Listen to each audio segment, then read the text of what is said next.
Hello everybody, this is Simon with some more Let's Play Castlevania 2 Belmont's Revenge. I'm playing this immediately after the recording for the last level, which I'm only mentioning because it proves that I'm having fun with this game and want to play more, which is a good thing, and I feel it should be mentioned. So let's just get right to it, shall we? Also, had a glass of wine. Maybe this will influence the recording? Nah. That's an interesting juxtaposition of the ancient ruins in the background with the crystal floor in the foreground. Also, again, we're going to the left. Man, this music is very classic Castlevania. Like that motif. That is not a floor. But yeah, it makes sense that it has this certain motif to it because this is the first castle, the stage select, so something many people will default to if they don't know what to pick. So, there is more birds. I was wondering about the lack of birds in the Cloud Castle last time. But anyway, it makes sense that this would have the more classic Castlevania song. That's a good sound effect. Like, it should be mentioned at some point that sound design for things is pretty important, and this is a good sound effect. It just should be pointed out in general. Why would going up there be advantageous in any way? I don't get it. Like, this is very weird to me, because it feels like there should be a reward for taking the top path, but there is not. You can't just go at the bottom. There is no danger unless these mouths hurt you. That is super strange. And it kind of undermines the point of having multiple paths in general. Like, one is harder to take, but there is no advantage, and hard does not actually mean risky? That's a bit strange. Man, I'm just switching sub-weapons all the time. What does it actually do against these guys? Nothing much. There is rarely a holy water in Castlevanias that is actually good. Like in the very first one, obviously, can stun lock bosses to death with it. Then they nerfed it but made it free for Castlevania 2, which is fine. But here, I don't know, it just doesn't seem like it deals enough damage, to be honest. So this is risky. And I get the eggs back. Amazing. I love it. Yeah. Oh, okay, cool. These are not solid. I was worried a bit. How do I... Are these solid? Like, I'm not sure if these are solid platforms. Oh, well, I will never find out, I guess, because I was stupid and impatient. Oh, well. I guess I will just stay on top then. And I'm pretty sure that they are solid, otherwise he would be dead. So yeah, but it's not super clear, I think, especially because they also go into the water, like, you know, this one here, which is very much not solid. That's a bit strange. But yeah, visual conveyance usually is pretty good. It looks great, this game looks great, especially in comparison with the first one. Should not have to stress that again, but look at that background, like all the details in there. That's and the moving water, it's brilliant. It's exactly how a Game Boy game should look like. But this makes it even... Wow, that was...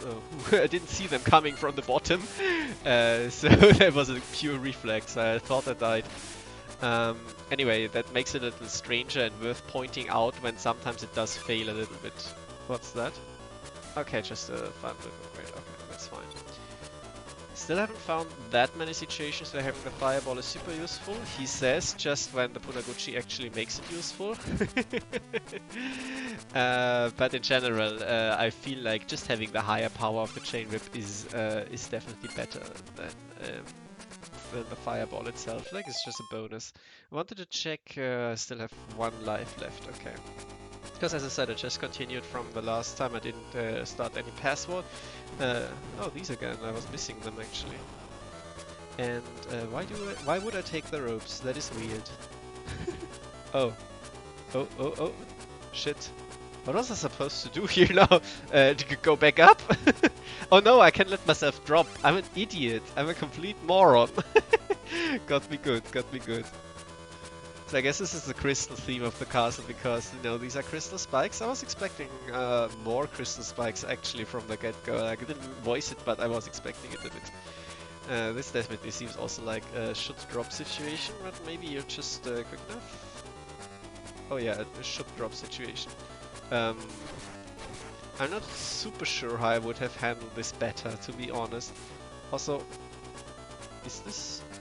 Why is this go through? That's a bit weird. Also, this is a very weird corridor in general.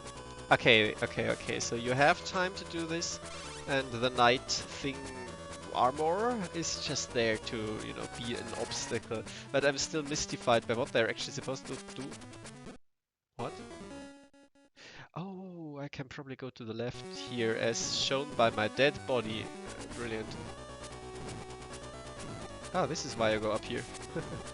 I completely forgot that I had triggered the heart from far away. How? Oh, I forgot about this part. Yeah, that was in the first game. I never showed it, but you can actually, if you fall off the ropes. Oh well, that is very convenient then. Thank you very much. This is incredibly nice of you, game. Thanks so much. If you fall off the rope just like that, then you will die. You have to climb down the rope.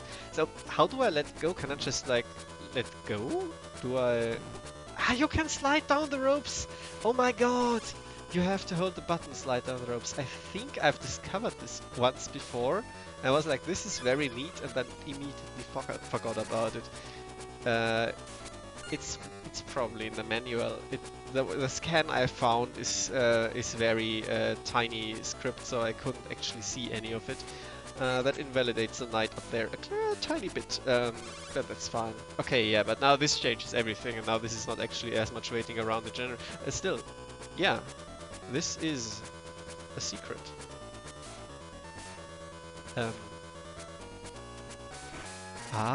Okay. So this is what the secret is. I mean, oh wow, this is just very unpleasant in general. Just don't do this, please. Anyway, is there anything here? No. So, I think... oh, fuck. I thought you could go through there. Yeah, visual conveyance again. I think they made it so that you can actually... wait, let me rephrase this. What I wanted to say is... I think they made it so that you can do that without knowing about sliding down ropes. But then I discovered that you can't go through here, so you have to slide down ropes at some point. Well, this level just teaches me to not speak before I play on like half a second more, I guess? But yeah, you definitely have. Oh, that is also very neat. That is super good. Like, you see the eyeballs coming the screen before. That's brilliant.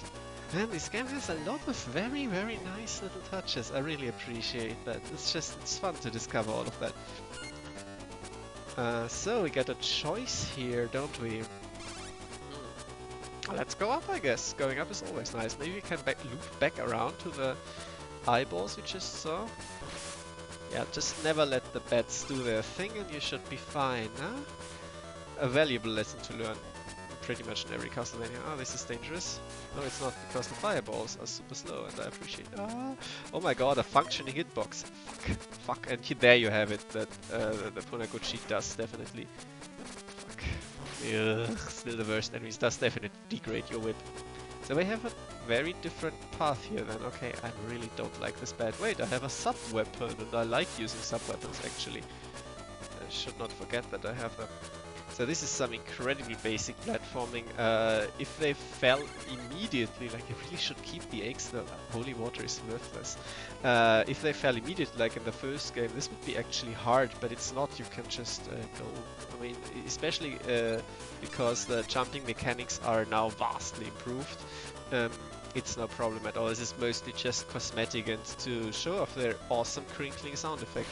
So yeah, it's good for this, I guess, but only because it doesn't interact with the platforms at all, which it really should. What? It does? What? Then how did it pass through them before? And also I can't shoot another one while the first one is still in the air. It's weird. I don't know what's going on anymore. Oh fuck. Just take care of these immediately. These are very strange enemies because they don't do much, and as soon as you hit them once, they're basically dead, so that doesn't really justify the amount of health they have. I mean, maybe I'm just too experienced in these games. This is not like a brag or something, but I mean, most of these games, like the old Game Boy games, they're designed for kids. Like, you come here, maybe this is your first Castlevania, maybe this is your first platforming game at all, so you don't know what you're doing, and these obstacles which I just shrug off because I know what I'm doing by now. I mean, I've got video evidence for that. It's just not a big deal for me, but if you're doing this the first time, maybe you just panic if you see these things. Maybe you just try to walk underneath them. Maybe you have a less good whip because the Punaguchis are harder to dodge for you. It's possible. Like, I'm not saying it's too easy, it's just surprisingly simple for me at the very least. Also, back there was probably the converging path. So yeah, you do get a bona fide completely different second path. What was that? Couldn't be a whip upgrade? Maybe a second holy water, which I didn't see because I have it. Actually, extra life? Wait, that game over and now I have two again. Okay, I don't know. I don't know. But yeah, it's really convenient. I just have to stress it again how good it is to have in-level checkpoints after a game over. I really was not expecting that, but that makes recording this a breeze. I don't even have to edit. Amazing. Wow, how is this not the boss of Cloud Castle? Wizrobe? This guy doesn't take any damage. Okay, so what do we do then? Wait, hit the crystal, not the guy. Okay, now I just dodge. Huh, okay. Could work on his range. That's actually interesting. So this is why it is the boss of the Crystal Castle, but that is trivial. If he doesn't change anything, then yeah, I mean, that is just... you just walk. If you start in the middle, then you just walk. Yeah, lure him out here, hit him a bit, and then you walk. Okay. Well, I mean, I've said it in the thread before, like especially the last boss, I mean I said it on video, kind of a disappointment because it seems really easy to just hang out in one corner and do nothing, and this one here you can't hang out, you have to move, but it's really easy still. I mean, wow, it's not like I have any previous knowledge, like this is very blindingly obvious to me. It could again be that they intend this for someone who just hasn't had that much experience with bosses in general, and they're awed by like, oh my god, it's like two guys and striking from the top and the bottom. Oh my god, what do I do? But again, for me, it just seems super easy to figure out. Anyway, seal is broken on the actual Castlevania. Now I would be interested if this is like a Wily Castle situation where you... Oh, you have a map now. And yeah, where you can save between stages with pathwards. And that is super cool, like this classic Castlevania map now. Ah, that's brilliant. That is absolutely brilliant. Like, the presentation of this game, top notch. I would prefer it if the stages had wow. Cool. Anyway, let's stop here. Not let the music drown out everything. I'm gonna pick it up here next time. But I would prefer it if the stages we saw before had a bit more of a coherent theme to them. Like Crystal Castle's probably the best actually. And music that fit the theme a bit more, and a boss that fit the castle a bit more. Again, Crystal Castle probably did it best. So what I would have liked to see in the other castles as well. Like the two trident wielding guys, nothing to do with plants. The wall of White Dragon and the bone thing with the rib cages, nothing to do with clouds. It's just a little bit bewildering to me that they can actually do that in one stage, and in the others they just say like, it doesn't matter that much that the focus of the level. We don't need that. It's okay. And it's still fun. It's still fun. But it keeps it from being a perfectly tied up little package. And that's a bit sad. Thank you very much for your attention.